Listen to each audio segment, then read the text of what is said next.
Good evening and welcome to Crowd Church. It's very good to see you this evening. If you've not encountered us before, we're a church, but we're online. And this is our Sunday live stream. Every Sunday, we live stream, and all the recordings that are made of Crowd Church are available on the website and on YouTube. So do check out all the other material as well. It is a church. It's not just a podcast. So we really do welcome that interaction from those that are coming on. And my co-host is bizarrely not in the same room this evening. So that's an added level of technical complexity. But Aid Birkby, very good to see you, beaming in from North Wales. We've lost sound. And he can't see us. Oh no!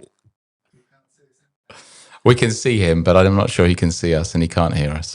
Okay, well, Aid's there, and Dan is working very well in the background to get us all sorted. But yeah, as part of being a church and that engagement, what we're going to do this evening, we have a little bit of a welcome. We've got then the next installment of our series, Jesus the Revolutionary, the Jesus that you didn't think you knew. And we've got Mike speaking to us. And after that, then we have Conversation Street, where we discuss what Mike's brought. We any comments, any questions in the chat? That's your moment to be part of the conversation, even though we're not on the same screen. So please do, as Mike's talking, just put thoughts, questions in the chat. And Aid and I, if we get that connection, we'll pick those up afterwards and let's have a conversation. But as well as that, there is the live lounge directly after this. That'll be about 10 to 8 for 10-15 minutes. It's as Aid put it earlier, it's like the tea and coffee after a church meeting, but you bring your own tea and coffee. But please do come in. That's in a Google Meet, and Dan will put the link in the chat. So you actually do then see each other, and we can have a bit more of a conversation. So it'd be really, really good to connect with you. If you're watching this on recording, then you missed that opportunity. But if you're on the live stream, please say hello in the chat. Let us know you're there. And we look forward to the conversation. Have we got a hello from Aid? Should we try Aid again? No, we don't. He can hear us. But yeah, okay. We can't. I can't hear him. Can you hear him? If anyone's on the chat, let us know whether you can hear Aid.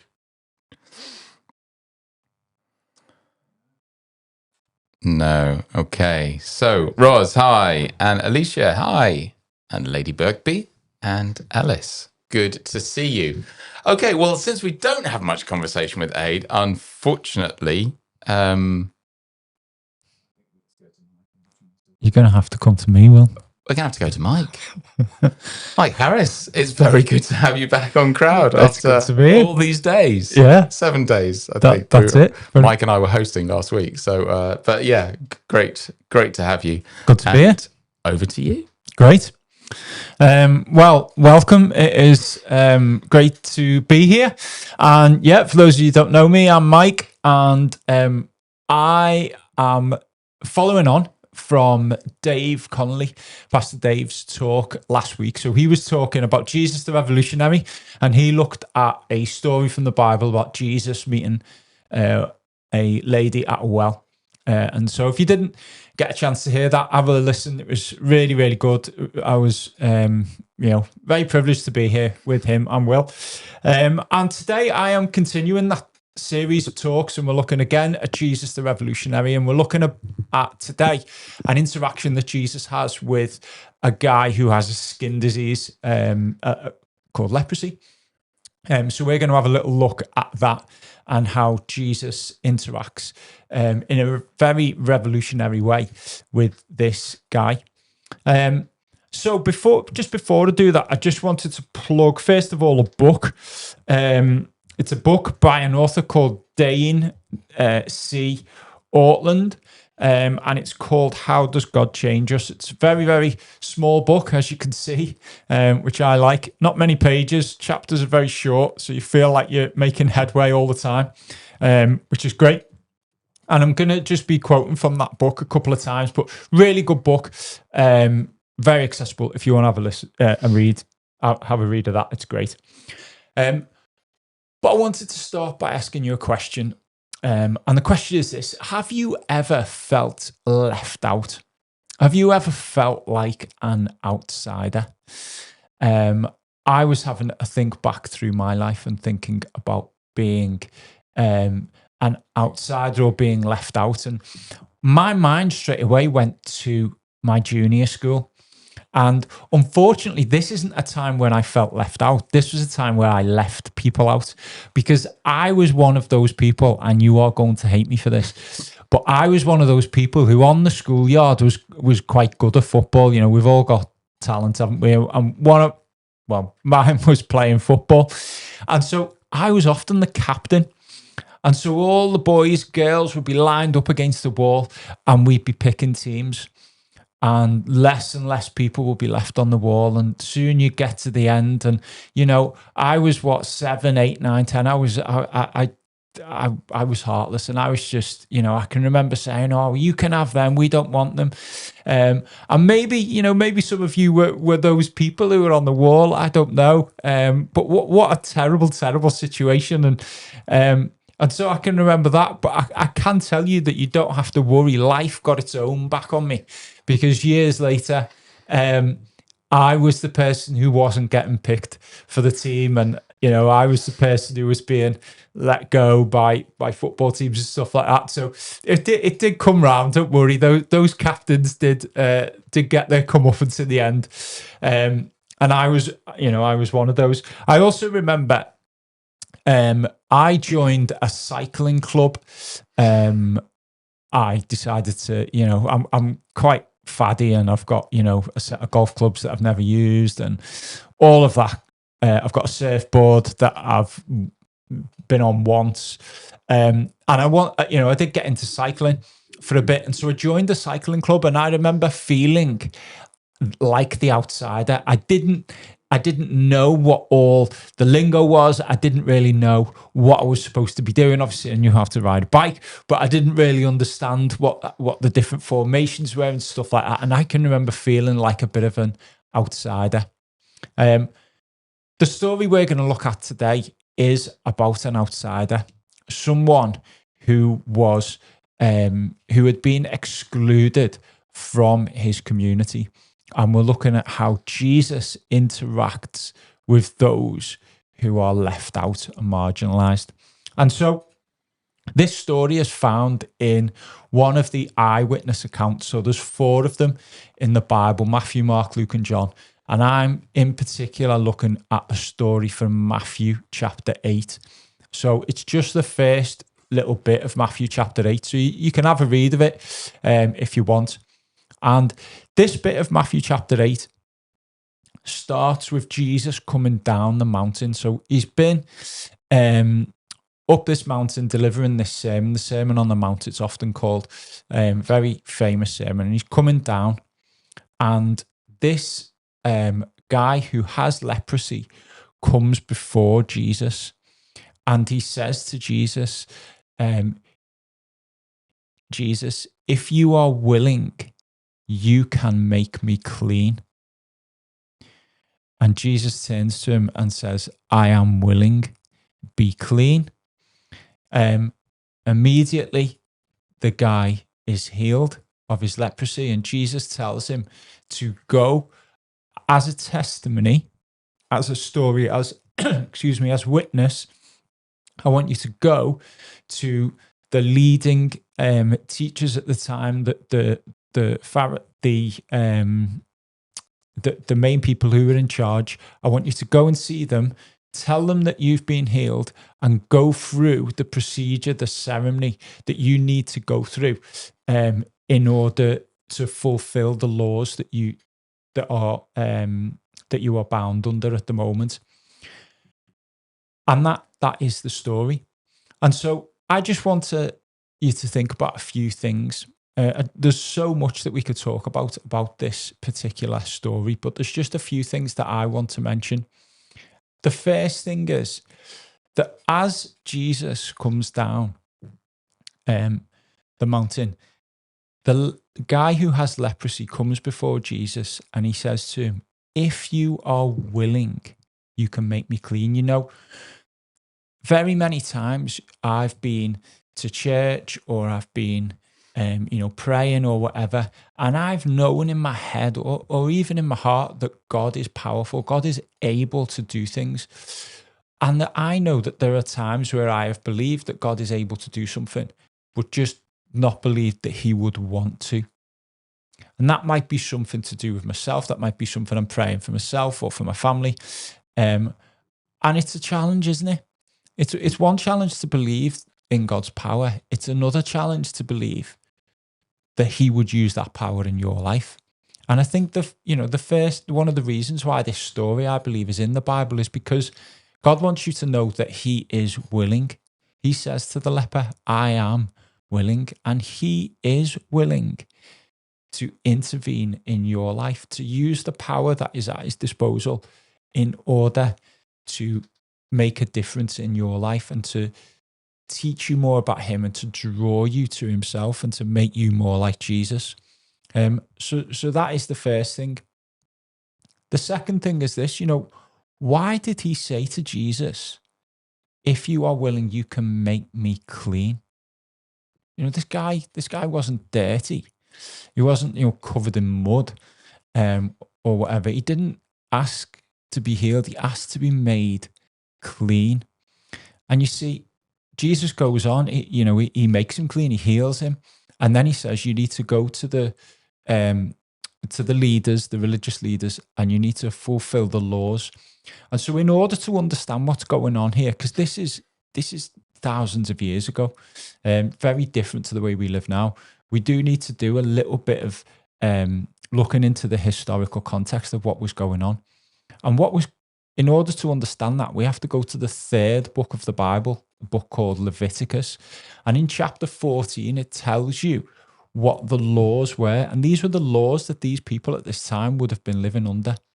And what the laws said was this, that if you had a skin disease, you weren't sinful. You hadn't done anything wrong. That's really important to note. You hadn't done anything wrong, but you had to stay away from other people.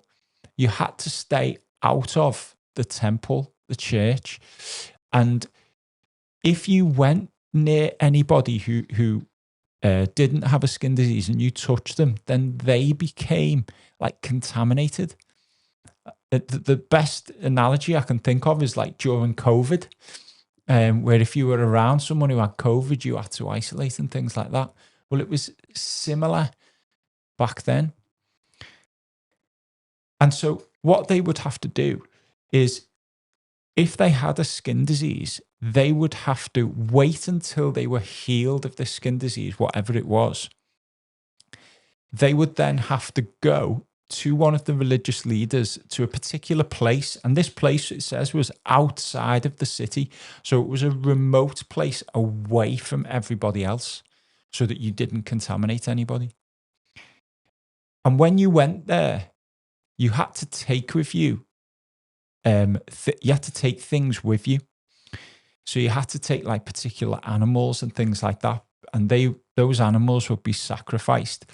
And you would have to shave off all of your hair and things like this. It all sounds a bit crazy, but the priests would take you through a process that would last about 2 weeks. And at the end of those 2 weeks, you would be declared clean. And you would then be able to interact with your family, with those that are around you. You'd be able to go to church, into the temple, and things like that. So that's the context. Now, the other thing to mention is that leprosy was incurable. That's another thing. So the reason why Jesus says to this leper, go and show the leaders, the religious leaders, that you have been healed, part of the reason was to show them that something unbelievable was happening here. It wasn't just that somebody had maybe a lesser skin disease and had been healed, but that somebody who had leprosy, a disease that they knew was incurable, had been cured. So let's just go back to the leper. The leper already understood the time once you were healed, the place outside, away from everybody, not near crowds, away from everybody, to the priests. And he knew what he would need to take with him. And yet, he comes to Jesus at the wrong time. He's still got leprosy. In the wrong place, he comes to Jesus inside of the city, and he brings with him nothing. He's got no sacrifices. He's come to the wrong place, and he's come at the wrong time. And yet, he knew that there was something about Jesus that was like the priests, but it was different. You know, in chapter 7, at the end of the Sermon on the Mount, the people who are listening to Jesus, they say, he is teaching like one of our teachers, but with even greater authority. They knew he was like the Pharisees, but even greater. This leper knew enough about Jesus to know that he was like one of the priests, but greater. And so this leper had the faith to believe that Jesus could make him clean there and then, at the wrong time, in the wrong place, without the right things. And Jesus reaches out and touches him. And at this point, it says that he'd been walking down the mountain and the crowds were following him. And if you were in that crowd looking at Jesus at this point, you would be shouting, no, no, no, don't touch him, don't touch him. Because if you touch him, his uncleanness, his disease infects you. And yet, the infectious holiness of Jesus infects the man. And so he was like a priest, but he was greater. You know, Jesus reaches out and touches him. It's really important that we don't just focus on the fact that he was healed. You know, Jesus touched him. This might be the first time he's been touched in years. We know that as a human being, if you go without physical contact for a long period of time, it damages you. It damages you in a profound way.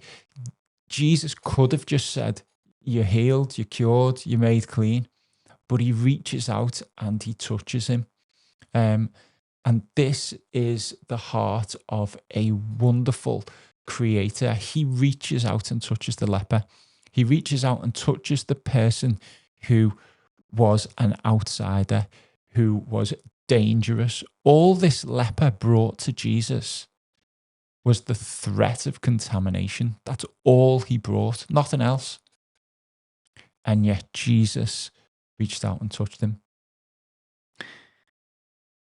I don't know where you're up to today, but I want to tell you that Jesus is powerful and that he is willing to reach out and touch your life today and to radically transform it. You know, whether you have felt like an outsider, whether you have felt good enough or not, you are before Jesus, you are perfect, you are his, you are wrapped up in Jesus Christ. You know, it says in Romans, there is no condemnation for those who are in Christ Jesus. If you have surrendered your life to Jesus today, then you are wrapped up inside of Jesus. Just let me read to you a little bit from this book. It takes me about a minute and 15 seconds to read this, but I just want to read it because I just think it's great. We know our hearts resist him. We see the ugliness within. We can hardly face ourselves. We feel so inadequate. And Jesus is perfectly holy, the divine Son of God. It is normal and natural, even in our churches, to sense instinctively that he is holding his people at arm's length. This is why we need a Bible.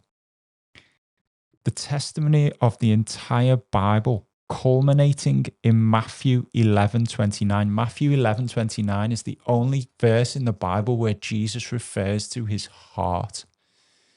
And if you remember back in those days, the heart, they had no concept of the brain. So everything, all thoughts, all emotions, everything came from your heart. And Matthew 11:29 says, where Jesus is referring to his heart, he says, I am gentle and lowly of heart. At the center of Jesus, his engine, his driving force is gentle and lowly at heart. Just let me read this again. So this is why we need a Bible. The testimony of the entire Bible, culminating in Matthew 11:29, that verse I've just read, is that God defies what we instinctively feel by embracing his people in their mess. He finds penitence, distress, need, and lack irresistible. You don't have to go through security to get to Jesus. You don't have to get in line or take a ticket. No waving for his attention. No raising your voice to make sure he hears you. In your smallness, he notices you. In your sinfulness, he draws near to you. In your anguish, he is in solidarity with you. What we must see is not only that Jesus is gentle toward you, but that he is positively drawn toward you when you are most sure he does not want to be. It's not only that he is not repelled by your fallenness, he finds your need and emptiness and sorrow irresistible. That is the Jesus who I follow and who we follow here. If you are a Christian, then great. And if you're not, I would just encourage you to read the Bible. In particular, read the eyewitness accounts of Jesus and his life and the way he interacted with people. And you will find a human who was incredible and who is worthy of all of our praise. And so, have a think about that. I hope that encourages you. I hope it challenges you. I hope it gives you something to think about as you go through the rest of your week this week. God bless. Thank you, Mike. Thank you. Beautiful words. Beautifully spoken. Thank you very much. Aid, have we got you? I hope so. Yes. Hello. It's nice to see you. Good Aid. evening, everybody. Nice to see you all finally. So thanks, Alicia, for putting comment in the chat. I'll come to that in a moment. Please do put your thoughts about what Mike's just said and that challenge he's laid down in the chat, and we will try to cover those as we go. But Aid, my first question to you is, were you last to be picked in the schoolyard, or were you the peak of physical prowess that we now know you as, and you were always there, like first pick in the team? No, I was absolutely last. And it's not because, I'm a geek who ended up being an engineer and a scientist. I actually grew up with, serious physical limitations, which I have since been healed from, as we're talking about healing. So Wow. when I was probably about 7 or 8 after we moved to Ireland, I developed allergies to certain food types.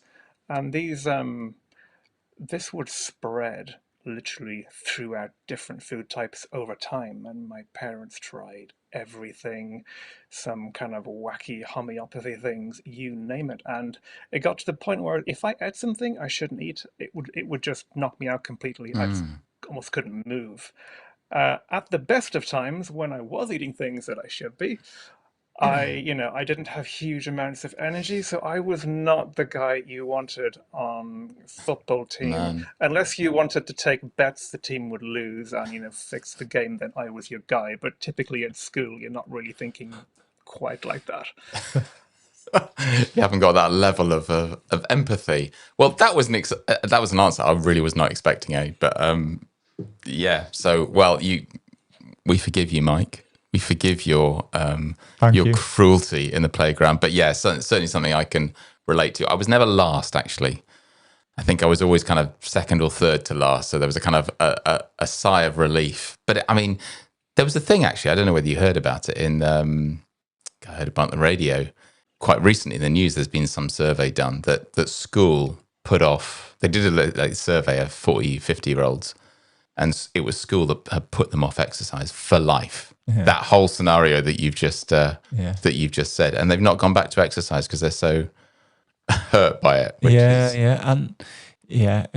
Especially we live in Liverpool, and football was just so important. And whether you were good at football, average at football, bad at football, in the schoolyard at least defined who you were. Yeah, defined your worth. And we spent a long time in school and very, very formative years, and so I can understand. I mean, I was a PE teacher as well then for 15 years, and so I spent a lot of time making sure that we came up with different ways to try and come up with teams and things like that, just because I knew, even just looking back, you didn't have to have much empathy at all to look back and think that is not good. That's not an effective way. And actually, this survey, the PE teachers were definitely in the line of fire there as well. Their kind of attitude. But I know that you were an excellent PE teacher, and you brought that grace with you. But thanks for that talk, and quite a lot in there actually. Aid, I don't know whether you want to kick off anything that particularly struck you, and I'll catch up on some of these comments. Yeah, I just looking at how that guy with leprosy was thinking. He knew there was something different about Jesus. I'm sure he'd heard the stories and possibly even seen some of the miracles, but what an exciting time to be living in that transition period between the old covenant and the new covenant, the old way of doing things, which is Leviticus 14, a massive instruction manual of all the things you have to do, all the hoops to jump through, and interestingly, different tiers of sacrifice depending on your financial ability. Yeah. To where we are now, where it's, what, Jesus died for us. That's enough. Just trust in him. All of the methodology, the law, the practice, that's gone away. It's just so much simplified. And to be alive in that time where things were changing, it must have been miraculous. Well, it clearly was miraculous. He was healed from leprosy, something that doesn't get better by itself. Yeah, I just think it's brilliant.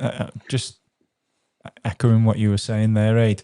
And I think it's interesting, isn't it, that those laws in Leviticus came from God. Mm-hmm. They weren't like bad laws. And so when Jesus came, he still tells the leper to go and do the things that you're supposed to do. Yeah. And he goes on, doesn't he? And Jesus says, I haven't come to abolish all of that, but I've come to fulfill it, fill it full. And one of the things that I realized from talking to one of the people who goes to our church is that there was 3 things in those times that made people think that something messianic, something of God was going on. And it was if blind people were healed, if leprosy was healed, or if the dead were raised to life. And so when Jesus tells this leper to go and tell the priests that, go and do what you're supposed to do to fulfill the law, it's going and telling the priests God is here.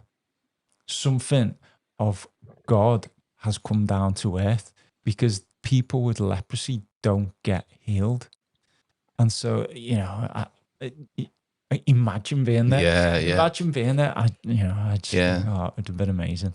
Yeah. And as you say, the confidence of that man to come, I love the way you put it, without any of the right stuff. It's like ill-equipped. Even if he thought that Jesus was this kind of super priest, he still was like, well, you're doing it all wrong, man. What are you trying to do?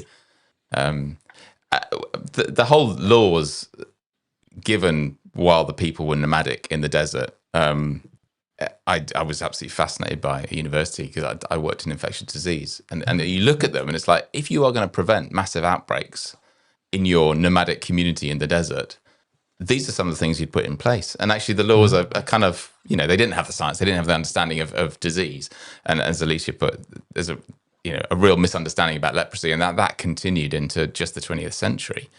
But actually, those were really good safeguards to keep the people healthy. Even not eating pork, which is, if you're a parasitologist, you go, yeah, pork is the thing that's going to get you ill, actually, mostly. Right. I mean, chicken as well. If you don't cook it properly, pork is likely to get you sick. So it was just really interesting looking at through a whole different lens at some of those Old Testament laws.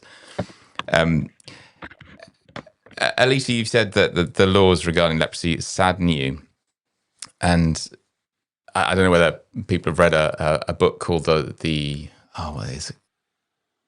I'm going to get the title wrong, but it basically The Gift of Pain, and it's a book by a medic who worked out in India in some of the leprosy colonies for years and years, and just kind of at the time, it was sort of 60s, 70s, when the understanding of like leprosy wasn't this death sentence necessarily, and actually it wasn't infectious.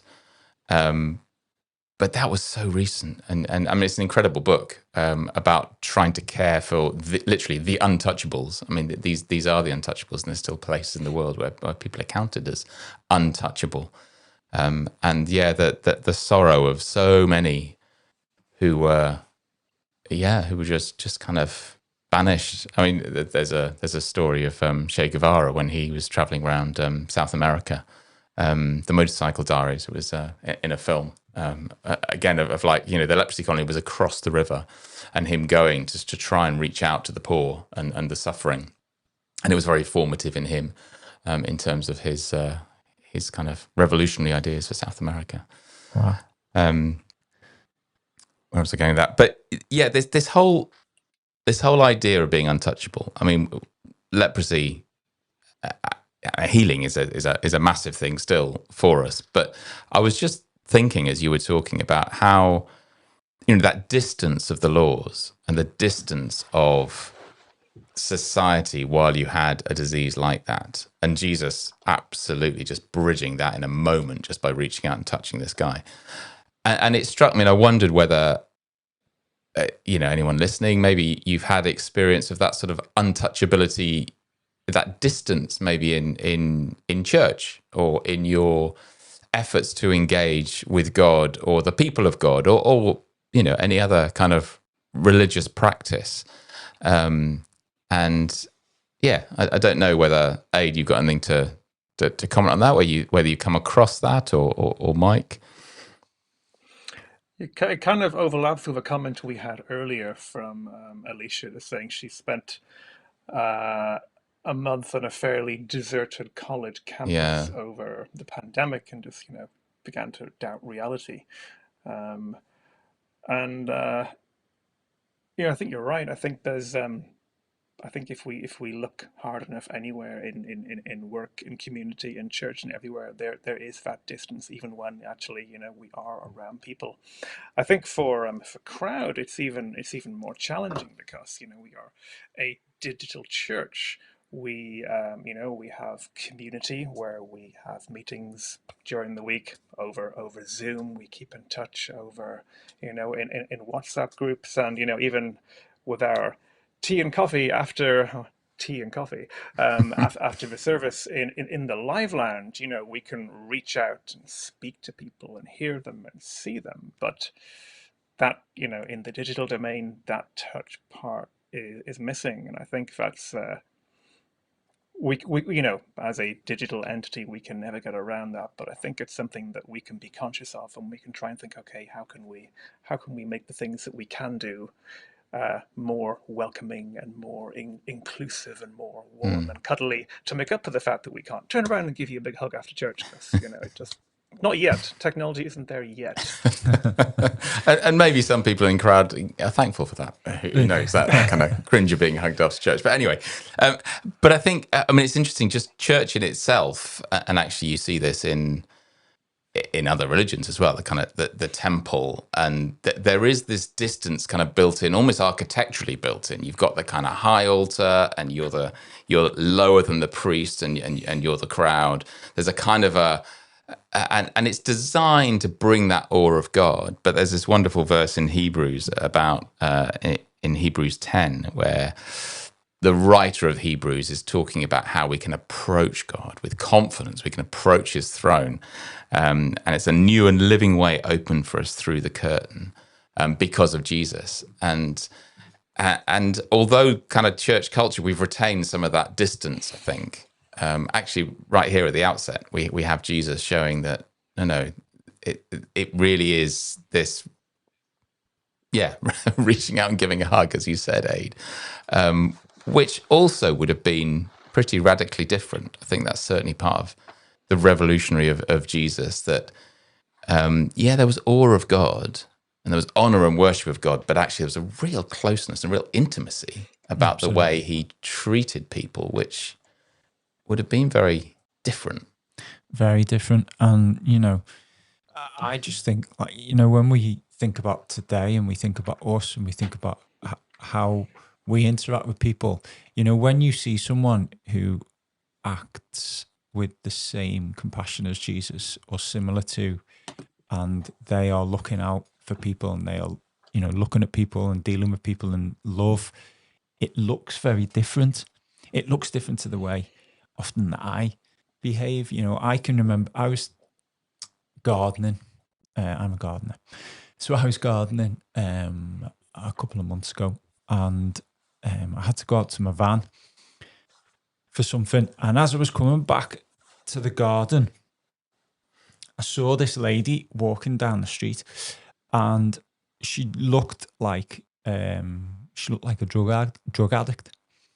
And my gut reaction, my initial reaction, not my thought through, considered and decisions, but my gut reaction was to instantly give her a wide berth. And so I walked out round, gave her a wide berth, walked into my garden. Now, it's important to note at this point that I was listening to a Christian podcast at the time whilst preparing a sermon for church. And I get back into the garden and I think that my gut reaction, I was thinking that I could go back out now and go and speak to her and say hello, because I've thought about it and I've thought what is the right thing to do. But my gut reaction was to give her a wide berth. Jesus's gut reaction was to move towards him. Yeah. Was to move towards the leper and to touch him. That was his reaction, not his thought through, considered. It was just, that's what his heart is. His heart is gentle, his heart is lowly. And so when he sees need, he reaches out and touches him. And it's just a challenge, isn't it, for us to think today, who are the lepers in our community? Who are the people who we maybe give a wide berth to? And it might be, it's a real challenge to think about it, because often now it's maybe people online who you don't want to be connected to, or maybe it's a party or an idea or a group of people you don't want to be connected to because you're worried that they're going to tarnish you. Maybe it's someone on your road who's a bit different, and maybe I don't know, maybe they smell, maybe they've got some issues that you just don't want to deal with, or they're just too much hard work, or whatever it is. I have the same battles, the same challenges, and I think one of the things that I would say is that by looking at this story and by reading this story, it's starting to change me. It's starting to God is using this story as I read it and as I think about it. He's using the story to transform me slowly, and it's a slow process. But that's what we've got to do. There's nothing you can do to change what your reaction will be. If if I had been approaching her from the other end of the road, I could have maybe got over my reaction before I met her. but you know what your heart's like based on what your reactions are. Yeah, it's kind of an almost an instinctive thing. You said it's yeah. And so your reactions may be the same as mine. They may be different. I don't know. I know lots of people in our church whose reactions would be very different. They would react by moving towards the person, and they're inspiring. But the one who is the greatest inspiration is Jesus. And so, reading passages about him, reading Matthew, Mark, Luke, and John, God will be able to use that to transform you and to change your heart and make your reactions different to what they are. But thinking, who are the lepers? Who are those people? Yeah, and Ellis asks in the chat, what can we do to help those that we see are left out or who don't fit in around us? And there's a little bit of conversation on that. And looking out for them, noticing, Alicia say, which I think is great. And Ellis finishes that chat just saying it. And I think we see this in the story that those who already feel left out, who are already shunned, who are kind of hypersensitive, hyper empathetic to people's response to them because they're so used to being rejected, are very unlikely to be in a place to really even to accept attention. And I think we see it in the leper because you say, like, if you're willing, there's like this kind of deferential. I don't want to bother you. I know, and you do get that, don't you? You see people that are so waiting almost to be rejected that there's a kind of I can't think of the word, almost an anxiety about them. And I think it's a challenge. How do we? But hey, any thoughts of you?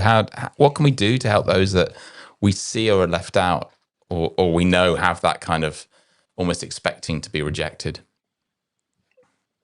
In the church setting, it's a conscious effort because church finishes at the end, and we're creatures of habit. We tend to talk to a lot of the same people every week because we haven't seen them for a week, and we're in this community together, and we're just catching up, and it's wonderful. But then that part of community is wonderful, and we should be doing that. But then it's getting the balance with also just kind of casting an eye around the room and seeing, is there someone there on their own? And do they look, sometimes people just want to be there and quiet and pray, but other times it's like, yeah, they're on their own. Let's go and talk to them and maybe introduce them to the person that we're about to talk to rather than just, fall into our habits. And it is just a habit. It's just having the discipline to, it's almost like think beyond our immediate kind of what we want to do now. It's fellowship time and think, right, what does the church as a greater body need us to do in this fellowship time? Yeah. Any thoughts from you, Mike?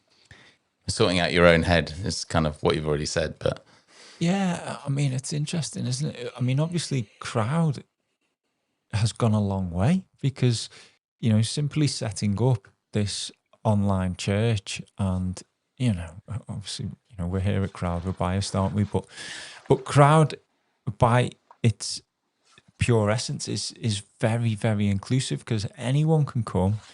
You don't have to show yourself. You don't have to.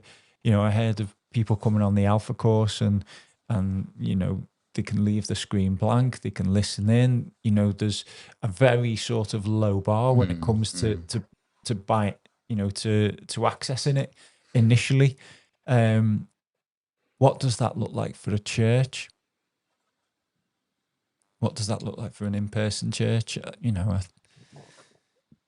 think it's hard. It's difficult. It's being welcoming and being interested, and as Dave Connolly was saying last night, Jesus, when he encountered the lady at the well, he had all the answers.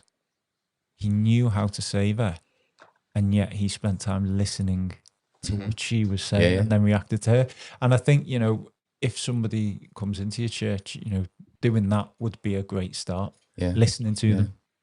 Yeah, and I've got another one that Alicia's put in the chat, actually, and I completely agree with. I'll just read this out to you. Mike, I've noticed that you are incredibly transparent in so many of your stories, and I'm personally blessed by the example you set by being so open to transformation. And I think that's a really excellent point, Alicia, and actually the transparency and that authenticity. I was going to say, after your story, we're real on Crowd. We're not perfect. We have these kind of awful automatic responses that are like, that's not very Christian, is it? But this is, I think, the final bit that I just wanted to touch on really was that I think you said Leper had to believe that not only that God could, but he would. Yeah. And that's a world of difference, isn't it? It's like, we might believe God is powerful. And I hear this all the time from those exploring faith. It's like, yeah, but not me, surely. Yeah. God couldn't be interested in doing all that for me. That's for the other people. And I think you ended by saying, God embraces us in the mess, which is just, and honestly, that is what we are all about in Crowd, and it's great that's recognized, Alicia, that there is the transparency, because if we're not transparent and authentic, then we're not a good witness for Christ, because he embraces us in the mess. In fact, you said Jesus is positively drawn to that messiness. And just really want to accentuate that this evening and say, if you feel a mess, that you're absolutely in the right place, and Jesus is totally for you and accepts it. And there's not these layers and layers of sacrifice. Being in the right place at the right time, it's just a, would you touch me? Would you heal me? Aid, any other thoughts from you? Yeah, I'm just looking at that verse now. In Matthew 8, suddenly a man with leprosy came and knelt in front of Jesus. He said, Lord, you have the power to make me well if only you wanted to. And, I think first of all, I'd say recognition that, God, Jesus, he acts on his grace. And thinking about that in contrast with Hebrews 4:16, let us then approach God's throne of grace with confidence, so that we may receive mercy and find the grace to help us in our time of need. God gives us what we need. We receive his mercy, we receive his grace. It's not necessarily deliverance. In this case, the leper received complete deliverance, and it was life-changing. But then, I'm sure we can all think of situations in our lives and people that we know where God's mercy and grace was the grit to get through, and not necessarily, and I think, it's important that we make that distinguishing, because it's very often it's in these situations and in life's hardships where God's greatest grace works happen there, and the impact it has on those around us is far greater than if he had delivered us through the situation, to begin with. Yeah, And no, absolutely right. And I think that's part of the mess, isn't it? Part of the mess we come to is like, this is not working. This is not working for me. It's not happening as I wanted to. And I don't really have very much faith, to be honest, God. But I know actually I can still come and just be completely honest about that with you and say, I want to keep pursuing it, even though I don't understand it and it's not working. That's, I think, for me, that's some of the mess that we often come to Jesus with. Yeah, he gives us what we need. And, going back to your example on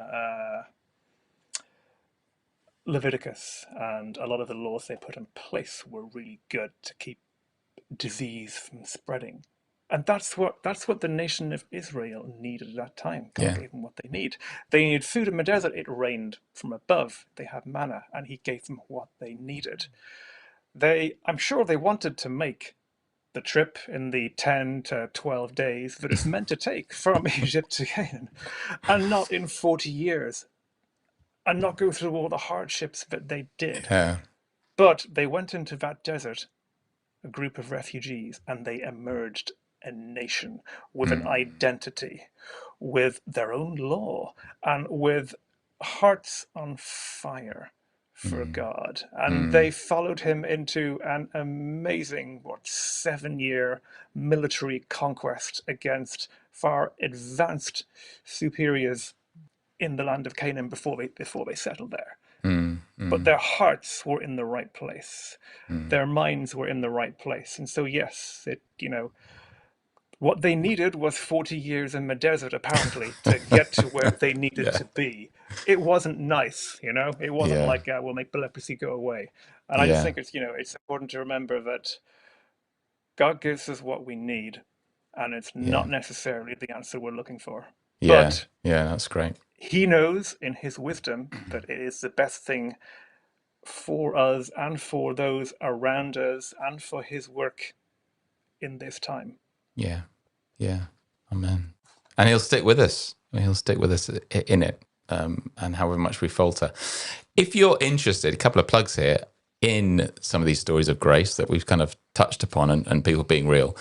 If you go to crowd.church, the website, there are abundant stories called What's the Story? It's a podcast where people tell some of their story of how they've engaged with Christ, maybe how they've met with Christ. And it's some of these stories about working through hardship and understanding it and seeing more of God's grace through it. So What's the Story on crowd.church? Do dig into some of those stories.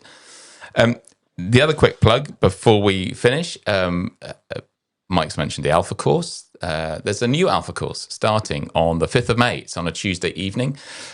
Just like the live stream, it is virtual. But if you're interested in coming and a safe place to ask whatever question you have about the Christian faith, the format is a video about an aspect of Christian faith, and it kind of leads through different aspects, and then there's an opportunity to just discuss together online. You don't have to put your cameras on, you don't have to put your real name in the chat, or whatever. You can just be a bystander if you want. But it's a great way to explore further questions of faith, either if you're new in the faith or you know nothing about Christianity. So the next Alpha course starts on the 5th of May. And if you're interested in that, please do register on the crowd.church. And yeah, if you dig through some of those menus, you'll find the Alpha course. Click that link and register for it.